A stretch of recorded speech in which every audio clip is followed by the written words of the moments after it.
Welcome to WrestleRecap. I am Dylan Graves, joined by John Sutton, and this is the Raw Recap. If you want to support WrestleRecap, you can like, share, and subscribe. You can find us on Facebook at WrestleRecap, and you can find us on X at WrestleRecapYT. But with that said, let's get into it. Raw kicked off with a Backlash recap video package where we are told inside the video package that, hey, it's a new era. That's a shot. Damn it. Damn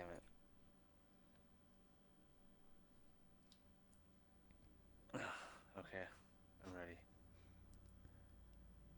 Son of a fuck. Yeah, we didn't make it very far into this one. Damn. We're doing so well. Following the video package, Judgment Day come out, and we get a graphic for the Queen of the Ring, where we are told that Shayna Baszler will take on Zelina Vega, Io Sky will take on Natalya, Asuka will take on Lyra Valkyria, and Ivy Nile will take on Zoe Stark. 3 of these matches will be happening tonight, with the 4th one happening at a house show, which just once again goes on to degrade the prestige of King of the Ring, or in this case Queen of the Ring. The fact that one of the matches isn't even occurring on television. Which one isn't? That's the real deal. It's the Shayna versus Zelina. Yeah. That doesn't take place on television. So who do you think's going to come out of that one? Since that one's just going to be... We'll do this for bonus points. Bonus points? Yeah, bonus Oh, boy. points.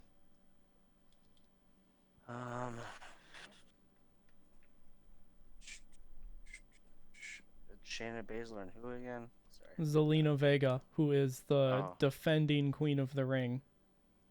It'll be Shayna. Yeah, it will. Wash!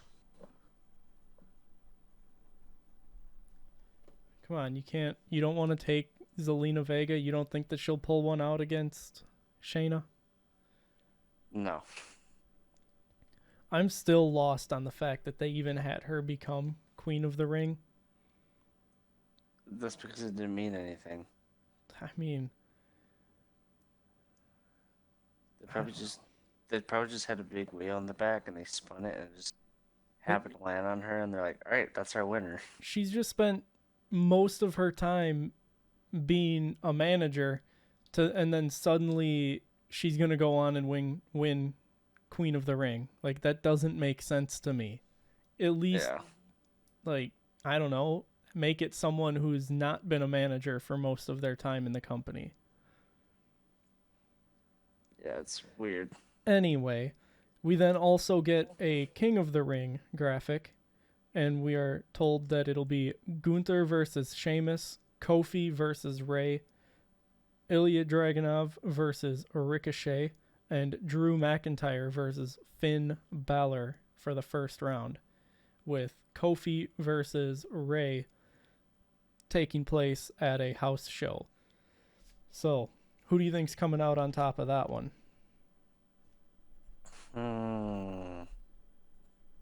I'd like to say Ray. Yeah, I'm gonna go with Ray on that one. Okay, I am going to say Kofi. Kofi Mania. Now that you have your answer locked in, I will explain why I'm saying Kofi. Because the winner of Kofi versus Rey will face the winner of Gunther and Sheamus. And I don't know if you paid attention, but Gunther moved on. And they've already built up the storyline. The reason that Kofi is in this match, which we'll get to later, but you notice there's a certain person who's not in the match or in the competition that's supposed to be, thanks to Gunther.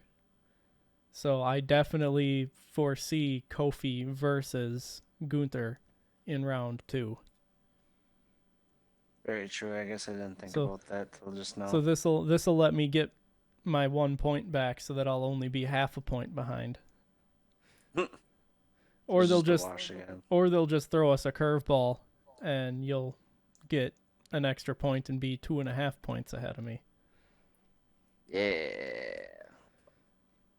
Either way, following the while the graphic is up, we are told that Drew McIntyre is not cleared to compete, and therefore has been removed from his first round matchup against Finn Balor tonight. We're then finally taken back to the ring, and Damian Priest acknowledges that the fans like Jey Uso, and that the fans in France liked him too, but that doesn't matter because he's still champ. So all rise for El Campeon. Priest wants to address what happened in the post-match. JD and Finn say that they've apologized, and he says that's not what he's talking about. Priest goes on to apologize and thank JD and Finn for helping him retain, and then they all hug. It's a warm moment. Following their hug, Priest says that he's still champ, and they're still the most dominant faction in WWE, and that Finn is going to be the next king of the ring. And then Finn Balor says that he gets a first round bye since Drew can't compete, and he calls it the first step in the Prince becoming a king. Balor calls for Samantha to come into the ring or something like that. I'm assuming to announce him as like winner for the first round.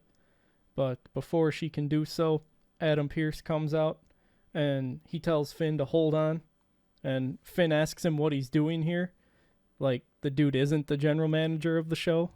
I mean, kind of a dumb question.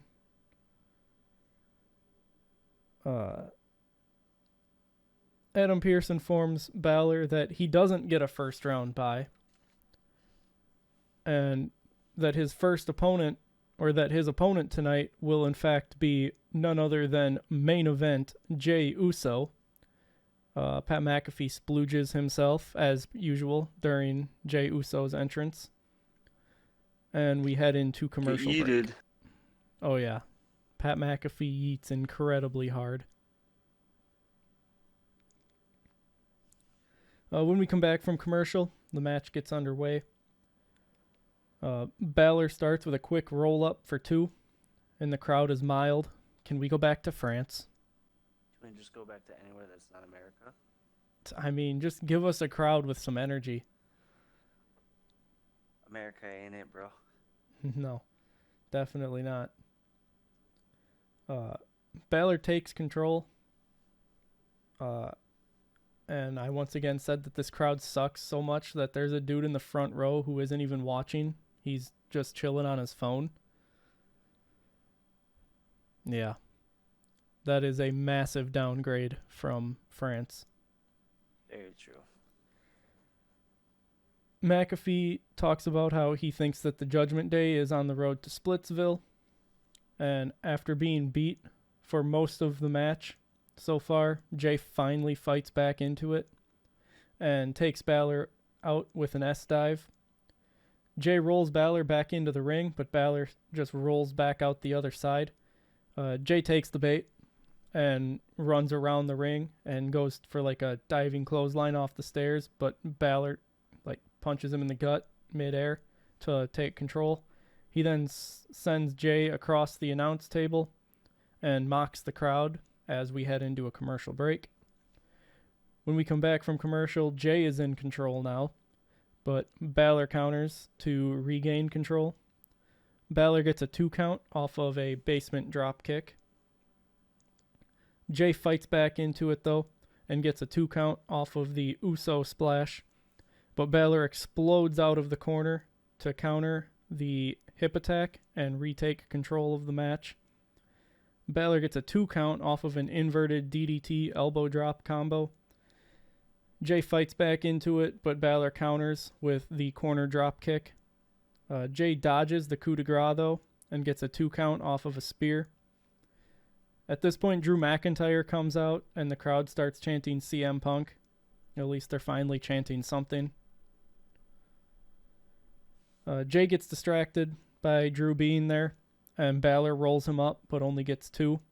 Balor then hits a sling blade, but Jay counters a second corner drop kick with a spear to win, and Drew is incredibly upset about this. With this win, Jay advances to round 2.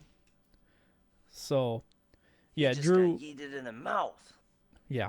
I mean, once again, we punish Finn Balor for no good reason. Give him all the L's, apparently. Much like Randy is your boy, Finn Balor is my boy. And to see him having to eat all of these L's just sucks. Reminded me of Solo on that losing streak, bro. For real, though. I would love to see Balor with a world title again. Like, he is the reason that I've got the replica belt. I bought his plates for it, and I hope to get it signed by him one day, because at the end of the day, he was still the first Universal Champion. But following the match, we head into a commercial. When we come back, we get a flashback to Gunther versus Sheamus at Clash at the Castle. Then we're backstage where Drew is complaining to Adam Pearce, and it begins our long cinematic shot. Pearce basically... Bam. What's that? I said bam, bam, bam. Yeah. Pearce basically informs Drew that he's only out because he ran his mouth and told everyone that he was hurt. So, congratulations, you played yourself. You played yourself. Drew says he's sick of the BS and gets in a supercar and leaves. I don't know what kind of supercar it is. I believe it was whatever the Zentorno is from GTA. I don't know supercars. I don't remember what kind it was. I'd have to look it up.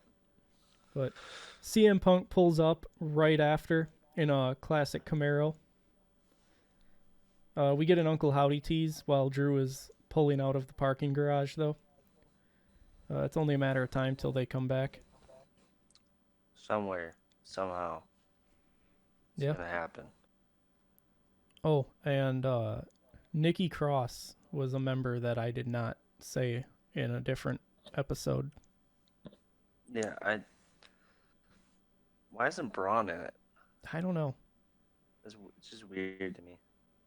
With Braun being on Raw, it seems like, especially after what we saw in this episode of Raw, that they're looking to put Braun back with Ricochet, which, I mean, they were a good tag team, don't get me wrong, but it feels like Braun should be a part of this Wyatt family thing, which, I mean, he might be.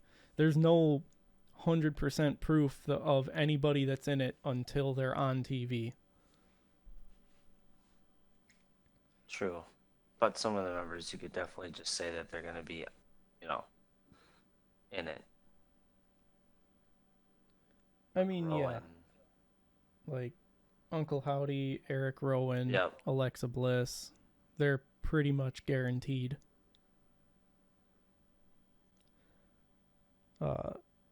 Adam Pearce tells Punk that he's late, and Punk says that it was a weekend. At this point, I put probably referring to getting locked in at WWE HQ. I don't know if you heard about that. Yeah, I saw that. Yeah. Punk asks where Drew is, and Pearce just kind of like chuckles ironically and says that he just missed him and that he left right in front of him. Punk asks Pearce to have the truck hit his music because he's got something to say, and we follow Punk all the way out to the ring. As he's headed out there, though, before he goes up through Gorilla, we see that Chad Gable is yelling at Alpha Academy. Like, it is still, what, not even 30 minutes into the show and they've done something wrong somehow? Come on, man. Goddamn children, let me tell you what. Maybe he caught them in catering. Them as an Otis, right? I mean, any of them. I don't know. I mean, it feels like he would probably make fun of Otis for his weight at this point. So, sure, we can say maybe he caught Otis in catering. Makes more sense. Maybe he caught Maxine talking to Ivy Nile and doesn't approve. I don't know. Hard to say. Punk apologizes for being late once he gets out into the ring. And he says that he was locked in HQ and just got out a few hours ago. So that means that he's telling us that he was locked in from like midday on Saturday until Monday afternoon. Okay. He says right. He says he drove right to the arena when he got out to be with the fans and to get in a fight with Drew, but Drew left.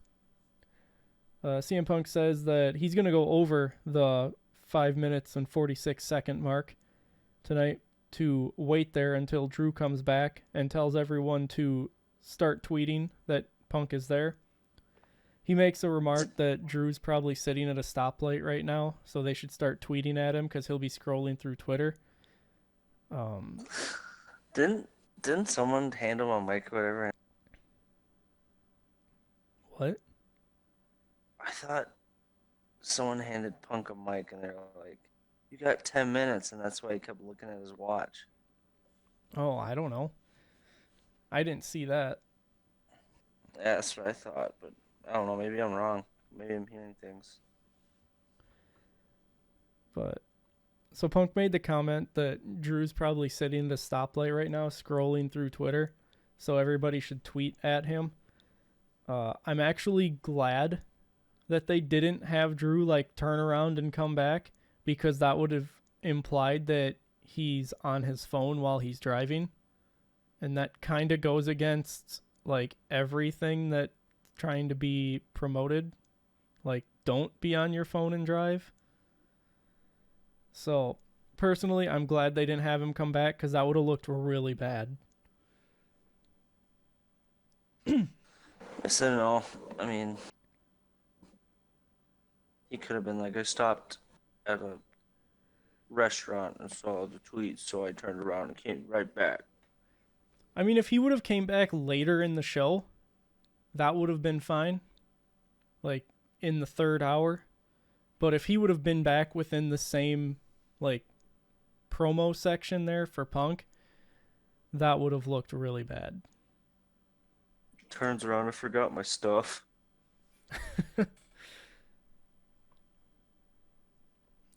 Punk says that he's going to hold the show hostage while we wait.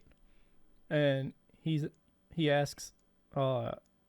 that he'd ask what they want to talk about, but that's someone else's deal, and opts to tell a story instead.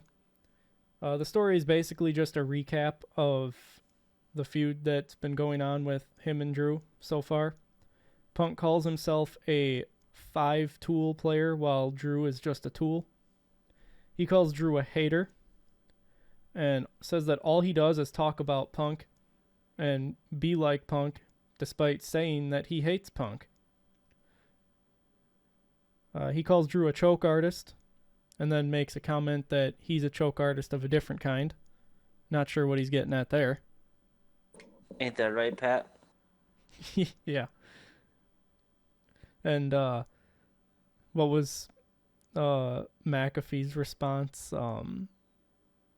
Something about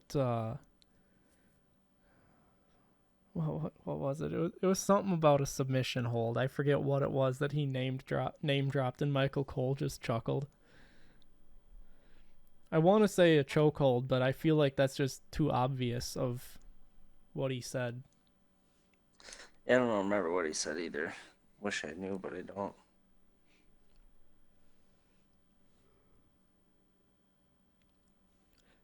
Punk tells Drew that he broke his elbow, and if Drew shows up now or the next time he sees him, he's going to break his face and then his heart. Punk says that since Drew hasn't shown up yet, it shows that Drew fears him. And then we head backstage. Kathy Kelly is interviewing Ricochet, and it's mostly uneventful until Braun Strowman crashes the interview. And however that one goes. Yeah. But until Braun crashes the interview and basically just gives us the tease of maybe this team will get back together. But Braun tells Ricochet to show everyone why they call him King Ricochet. Up next, it is Io Sky versus Natalya. So much for Punk holding the show hostage till Drew comes back. Probably because they're like, yeah, he's not coming back. But since Io is now on Raw, does that mean that she's not going to get a rematch with Bayley? I think they're just going to forget about that. Just sweep it under the rug? Yeah. It's kind of rude. I know they've done that a few times.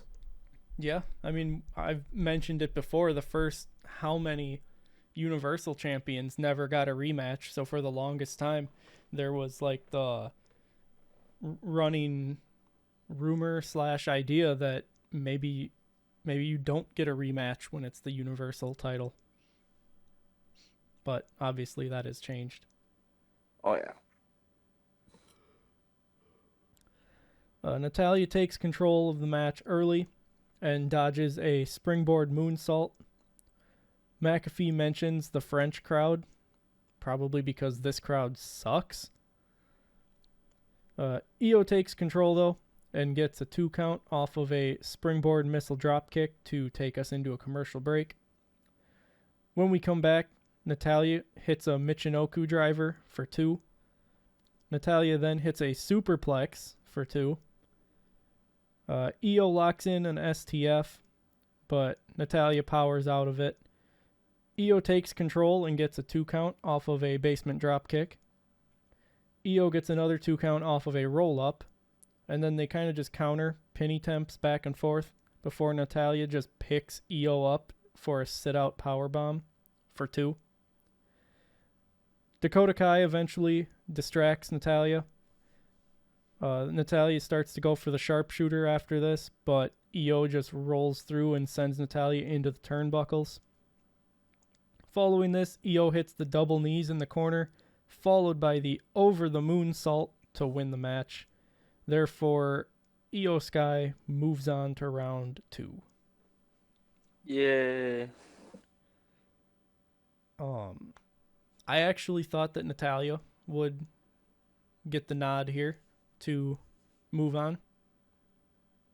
I didn't think so. She's more of a gatekeeper now. I know that Io's more, she got the foundation there. I just didn't. They were probably just trying to find someone to make Io look a little better. I mean, Io's great on her own. Yeah, but you get that veteran leadership, make her look a little better. You sound like a very typical American wrestling fan. I'm an American idiot. Them Japanese stars, they don't know what it's like to wrestle the American style. I never said that. I just said veteran help. I mean, you act like Io Sky's new to this. No. Following the match, Dakota Kai says that they took over Raw 2 years ago when they took out Becky Lynch, and now they're back. Dakota says that she'll be standing in for Asuka, who is injured, to take on the Bird Lady, Lyra. Dakota Kai calls out Becky, Bianca, and Jade and says that they'll be taking everything. We then get a vignette for the Mad Dragon, Ilya Dragunov, ahead of his match with Ricochet. I thought it was pretty good, actually. Not gonna lie. What's that? His video package. Oh, yeah. I was like, dude, Ilya holy shit. Ilya should have been on the main roster a long time ago. He was being used in NXT to help work with newer talent. I will say though, that entrance of his, yikes. What do you mean? He looks like a either a kid with epilepsy or a schizo man. No, the thing he's doing is like he's Coordinating an the orchestra. orchestra. Yeah. Yes, but it doesn't look like that. It I looks like mean, he is. in his defense, the song that he had in NXT UK, I think it was a lot more in tune to his hand movements. So then when they updated his song, it was no longer lined up. I think They need to that's the stop case. doing that. They're making it worse. Oh my god. It all came to fruition when they changed AJ Styles' song. Still not over that, huh?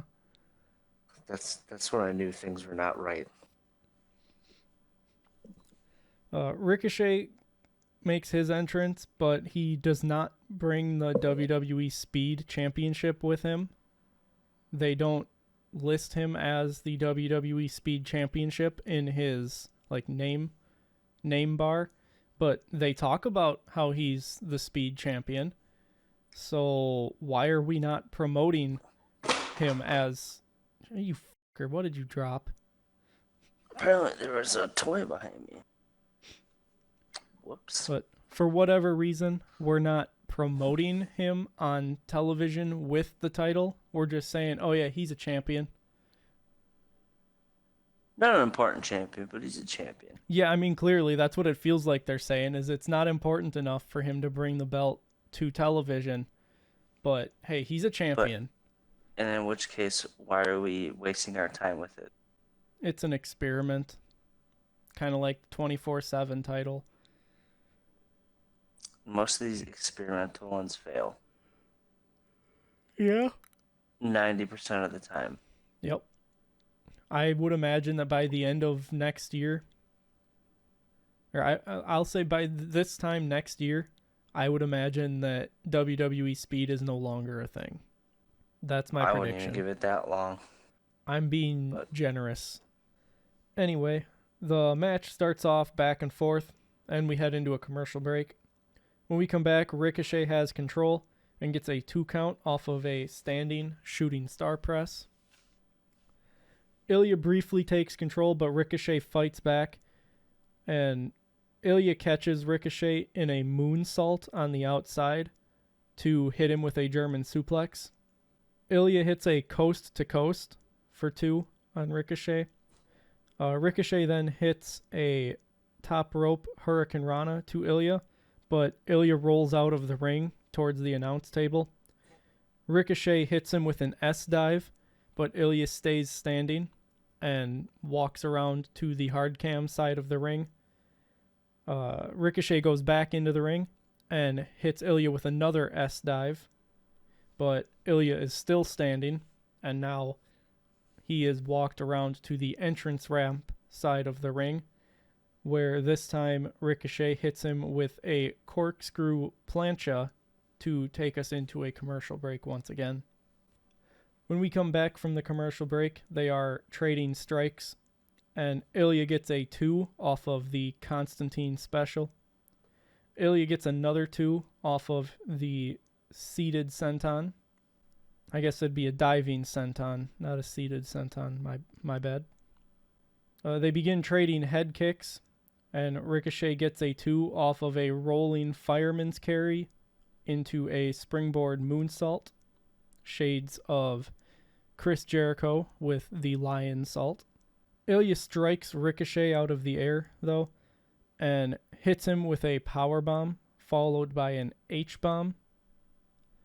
Ricochet counters the Torpedo Moscow, though, with a recoil and gets a 2 count. Ilya manages to hit a superplex and gets busted open because the way that he landed looked like it could have ended very badly. Dude, that looked like a bad injury at first. Yeah. Especially when he got up and he kind of like stumbled. Yeah, he got up and stumbled and was like grabbing his head. It's like, oh man, don't tell me this dude just broke his neck. He broke his freaking neck. He's going to go on and he's going to win a gold medal with a broken freaking neck. Hell yeah, brother. You know what kind of angle that is? The Kurt angle. You're goddamn right. Oh, I guess the correct line there would have been, oh, it's true. It's damn true. Damn true. Following the superplex, Ilya hits a second H-bomb, this time for the win. In the post-match, Ilya shakes Ricochet's hand, and they kind of exchange words a little bit. A show of respect and possibly future matches between them down the road. You got the mana going on over there? You just slapping your arm? Nope. Pat my dog so he goes to sleep. Ah. Completely forgot that my mic was still on. Ilya advances to round 2. And we're taken backstage where Jackie Redmond is interviewing Sheamus.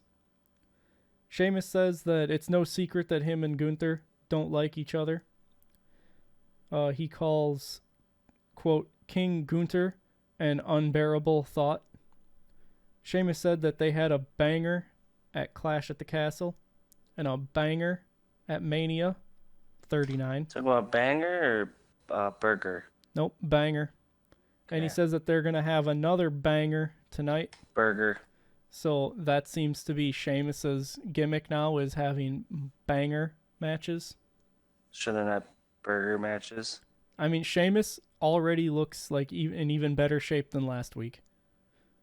So yes, but I like Drew McIntyre's. I mean, yeah, it was clever. Banger. It looks like it was burger after burger. It was clever, but hey, Sheamus got married while he was out of action, so who doesn't put on a few pounds when they get married? Sheamus says that he's going to win and become a 2-time King of the Ring. And then we go into a commercial break. Yay. When we come back from the commercial break, we get a recap of the European tour, capped off with Backlash. It's now time for Zoe Stark versus Ivy Nile. And Zoe Stark was already out in the ring. The look on her face, I kind of thought that maybe she already had some boo-boo face going on, like she was upset about having to lose. And since she didn't get an entrance, that just kind of aided in my thought process. But obviously... some boo-boo face. Yeah, that's what that's called. When they come out and you can tell by their facial expression that they're not going to win and they're upset about it. Yep. That's called boo-boo face. But obviously she won the match, so that just must be her face. Stark takes control at the start, but Ivy Nile takes control following a stalling suplex. Stark fights back with a missile dropkick for 2, but then Nile gets a 2 off of an avalanche bulldog. Stark gets a 2 off of a basement dropkick. A lot of basement dropkicks tonight. Stark ends up hitting the Z360 to win the match and advance on to round 2. Overall, it was a rather uneventful match in the grand scheme of things, but it did showcase that both of these competitors can move up in the card down the line. It was a piece of white bread. It was not. It was like Italian herbs and cheese, but they forgot the herbs. And cheese? No. So it was just Italian? No, it was French, remember? Ah, yes, French. Ah, oui, Oui, oui. oui. I oui, oui, you oui, oui, oui, all oui, oui, oui, oui, oui. Oui. Following the match, we are taken backstage where R-Truth is talking to Adam Pearce. Got to get that daily, or I should say weekly dose of R-Truth. And here we go. R-Truth proposes a champion versus champion match, to which Adam Pearce is on board for.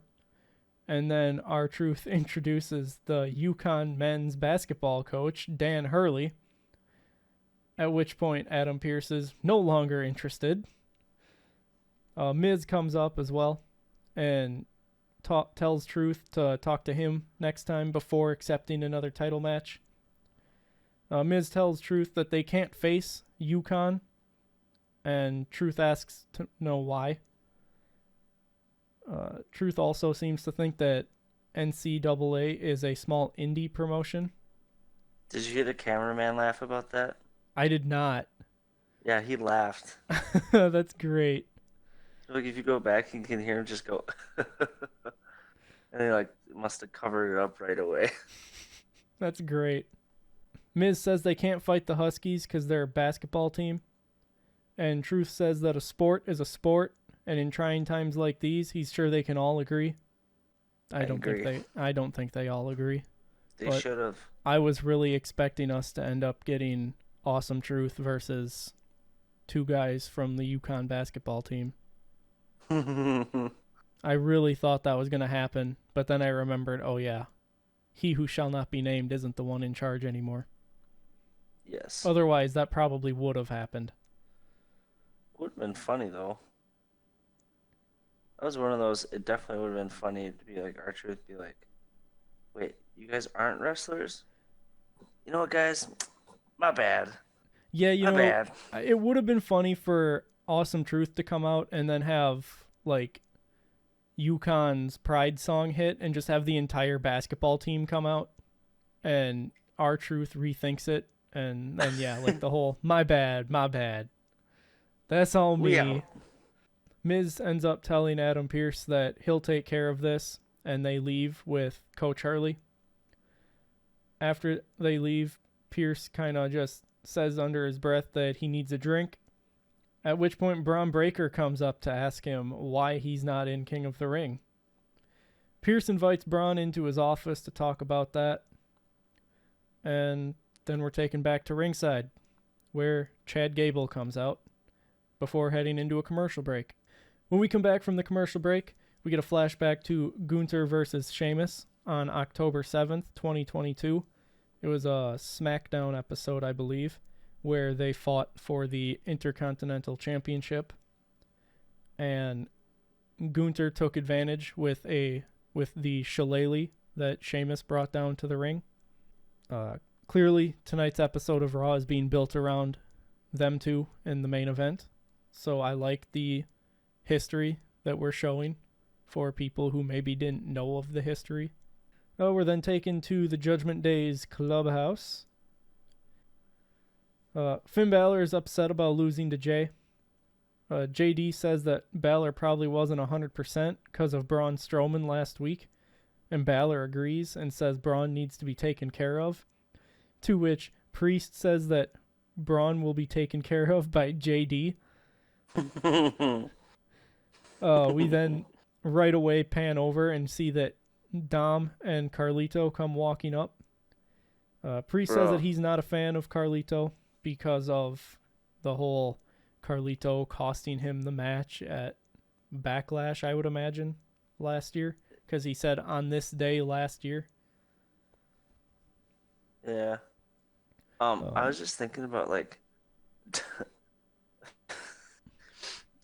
it literally every time there's someone with Judgment Day, they always feed like JD to him. No. It looks like Dom's introducing his friends to his cool new club that he got accepted into. Oh man, that's funny. I didn't even think of that. It like, definitely hey, looks like club, Dom's bringing. Yeah, it looks like Dom's bringing a new friend over. It's like, hey guys, my funny. friend was thinking about maybe joining. Yeah.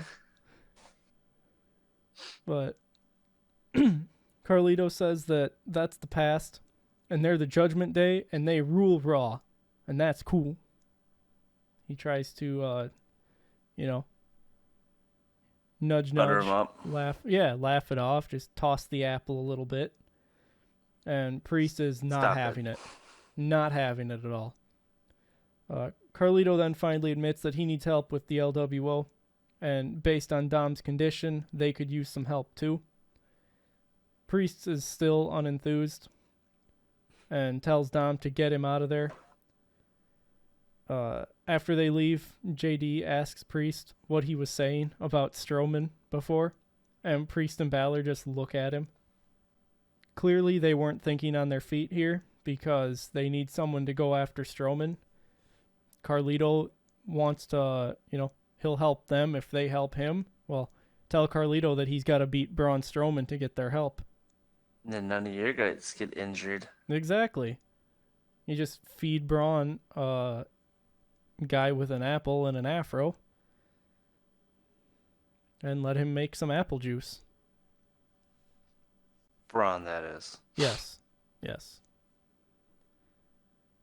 Also, the fact that we have 3 guys on Raw, that we have Braun Breaker, we have Braun Strowman, and then we have Bronson Reed. Quite the quinky dink there. Yeah. Interesting. Very. So segues are weird, because speaking of Bronson Reed, he comes out after this. And then we get a flashback to last week. And it is Chad Gable versus Bronson Reed. Bronson Reed takes control right away and gets a 2 count off of a Death Valley driver.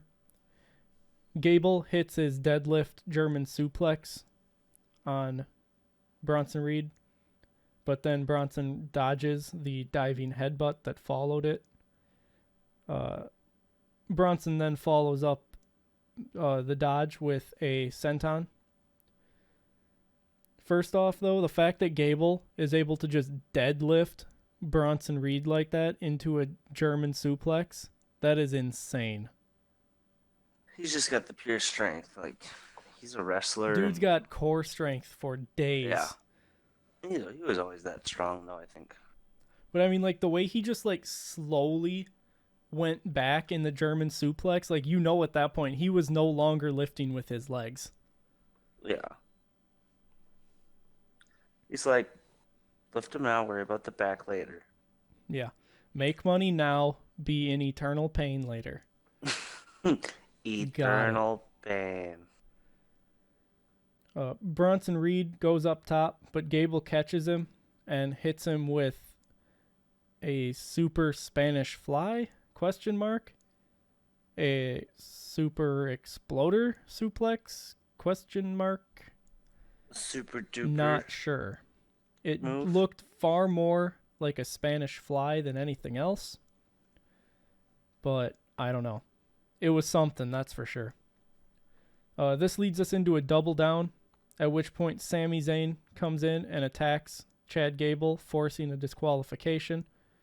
Sami then goes after Bronson Reed, but Gable takes advantage of this and gets behind Sami and hits him with a German suplex.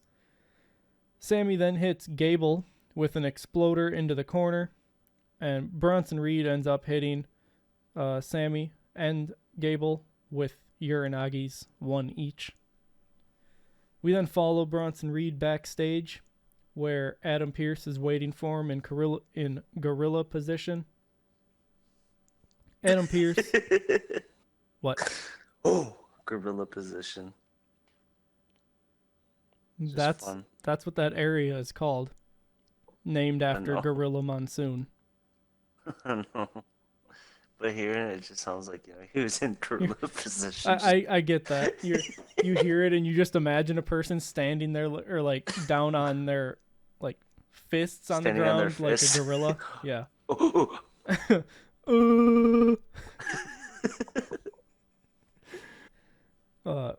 Pierce asks what his excuse is, and Bronson Reed says that he don't care about Gable or Zayn, just the IC title. And Bronson Reed says it's business, and if Pierce wants control, he knows what he has to do. That's just like a little breadcrumb for something that we find out later. We then get a vignette for Lyra Valkyria and head into a commercial break following it. When we come back, we hear from Gunther, who says that he's not concerned with putting on bangers like Sheamus is. He said that he's already the general of the ring, and soon he'll be the king of the ring. We then head to ringside, and it's time for Michael Cole to interview Becky Lynch. So obviously Becky Lynch comes out. Michael Cole says that Becky understands representing the WWE around the world as champ, including at the Kentucky Derby. Michael Cole then goes on to ask about the outfit she wore at the Kentucky Derby. Specifically, the hat comes into question.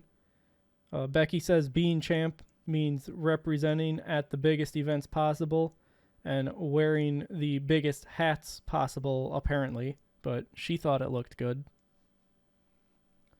Michael Cole mentions the draft and Queen of the Ring and asks Becky, asks who Becky is looking forward to facing.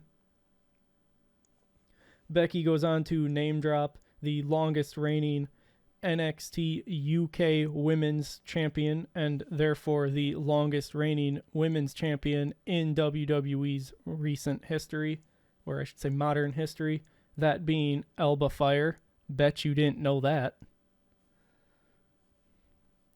Definitely not. Yeah, Mr. Never Watched NXT UK over here. That's fine. Like, 90% of the fan base didn't either. Nerd. I'm just weird. She also drops Elba Fire's unholy union partner, Isla Dawn. She name drops Kiana James, but she says that she wouldn't trust Kiana James. But someone she would trust is Lyra Valkyria, because they had a good rivalry down in NXT. And Michael Cole brings up Becky's rivalry with Lyra over the NXT Women's Championship. Michael Cole goes on to start talking about WrestleMania and mentions that Becky had strep throat at Mania, but Becky cuts him off and says she isn't making excuses and that the better woman won that night. She starts saying something else, but Liv Morgan interrupts. Liv says that she's insulted that Becky didn't mention her. Liv reminds us that she's a former Miss Money in the Bank, a former women's champion, and a multi-time women's tag team champion. And she beat Nia last week, and she's the one that took out Rhea. And then she tells Becky, "You're welcome." Liv then also says that it blows her mind that Becky still doesn't respect her, and brings up the title match that she's been promised. Becky goes on to inform her that it'll happen at King and Queen of the Ring. So that'll be at least one women's match on the card. And seeing as it's in Saudi Arabia, I guess there's going to be multiple women's matches on the card. They're doing Queen of the Ring there, which is an odd choice, being that it's in Saudi, because the women have to be like completely covered up. Yeah, it's going to be a weird thing to see for sure. Yeah. But maybe they're going to embrace that culture, and maybe we'll see some interesting stuff come from it. I mean, they've done women's matches there before, but I don't know. It feels like, I guess I'm not necessarily a fan of them doing the shows there, considering that, I mean, sure, it's a good audience, and I'm sure they're getting a boatload of money out of the deal, but it kind of contradicts the whole women's movement thing that they've got going on. I don't know. Yeah, I'm not sure either.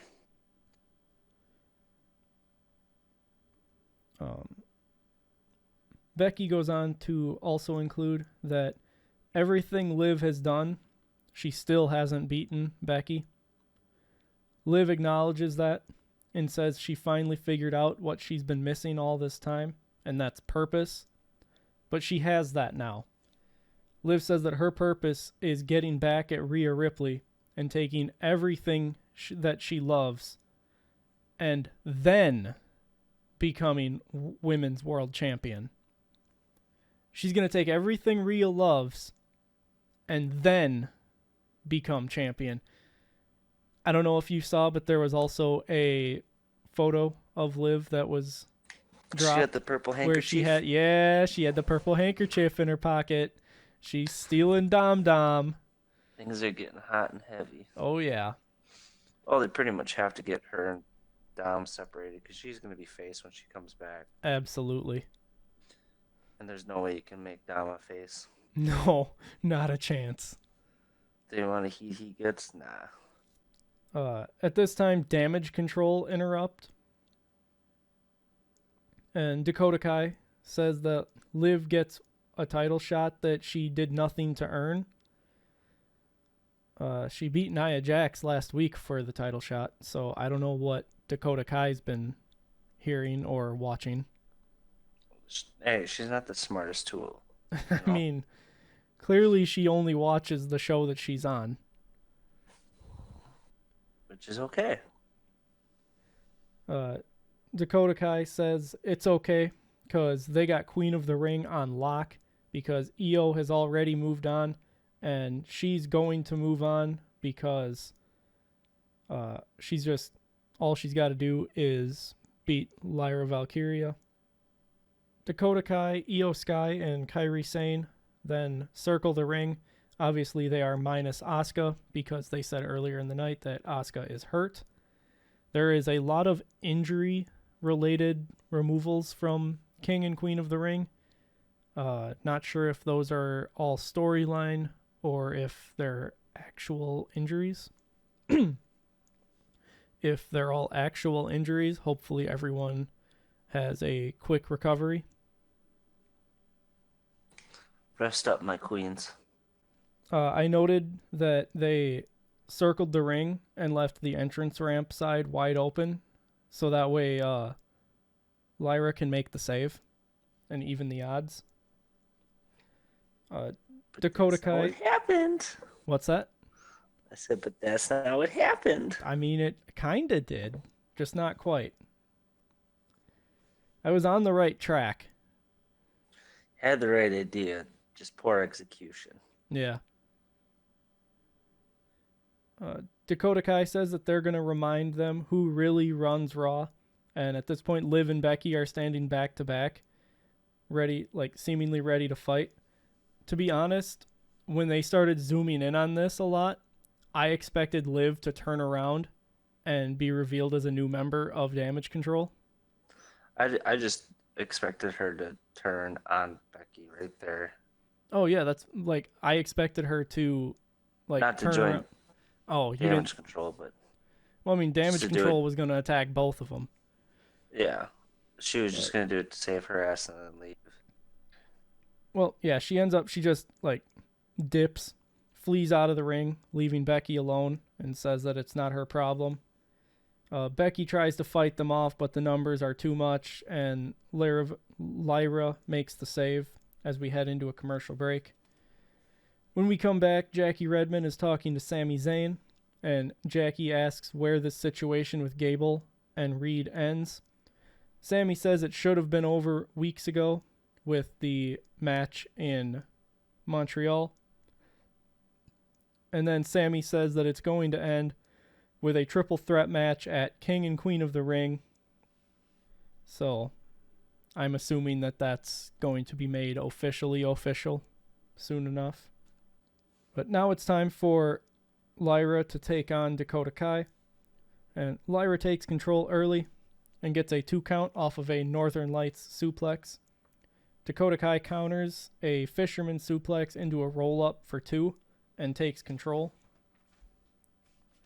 We then head into a commercial break. And when we come back, Lyra takes control.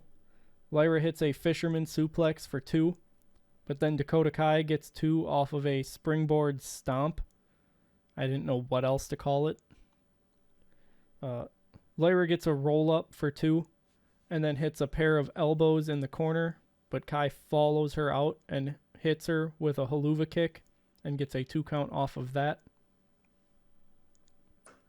The match ends with Lyra hitting an odd, like very slow looking driver that she calls the Nightwing to win the match.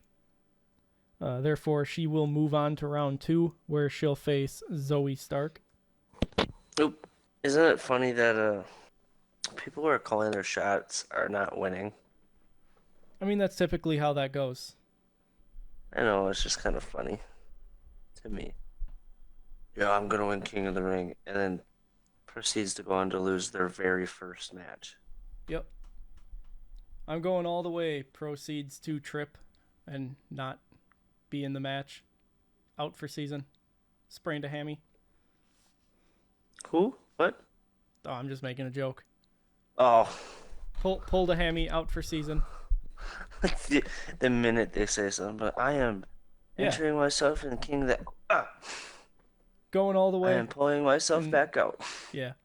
And then they do Titus O'Neil and trip and fall under the ring. Damn, you went there. I did. We then get a pre-recorded promo from Kofi Kingston about his match against Rey Mysterio. He says that this King of the Ring was supposed to be where Woods ran it back, but Gunther injured Woods last week. Kofi says that he can't wait to face Gunther and give him what he deserves, but he's got to get through Rey first. Kofi says he's got to do it for Woods, and that there's 3 words that still ring true after all these years. Do you know what those words are? What are they? New Day rocks. New Day rocks. Day rocks. New Day rocks.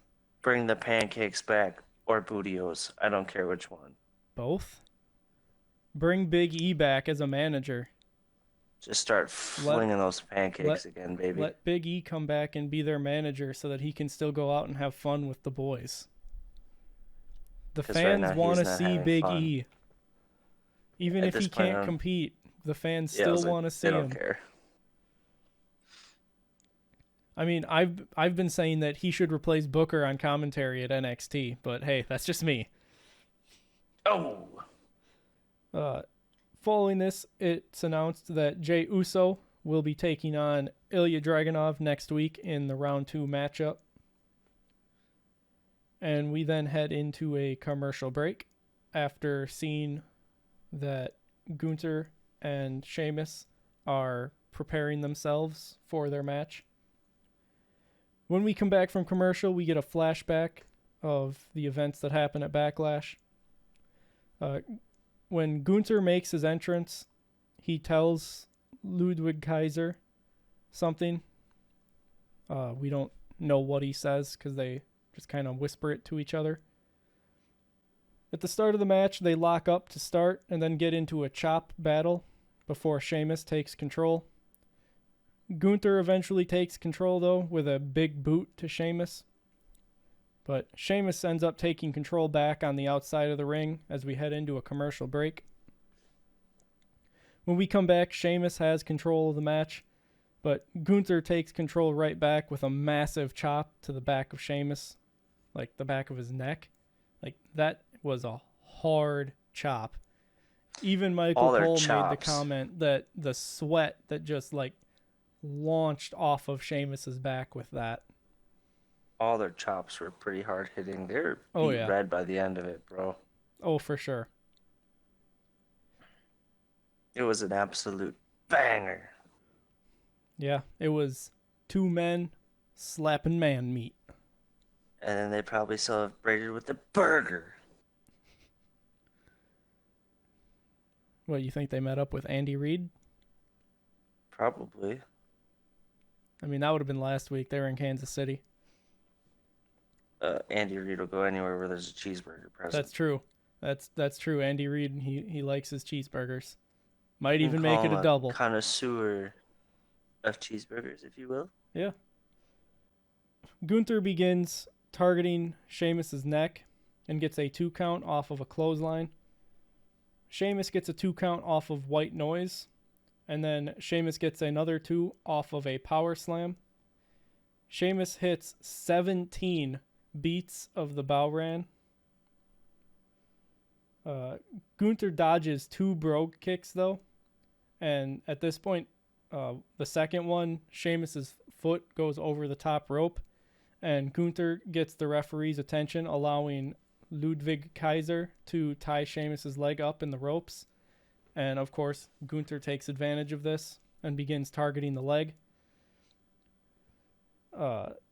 Kaiser then also does a drop kick to Sheamus's leg that is still stuck in the ropes, but the ref notices that something was up and ends up throwing Kaiser out of the match.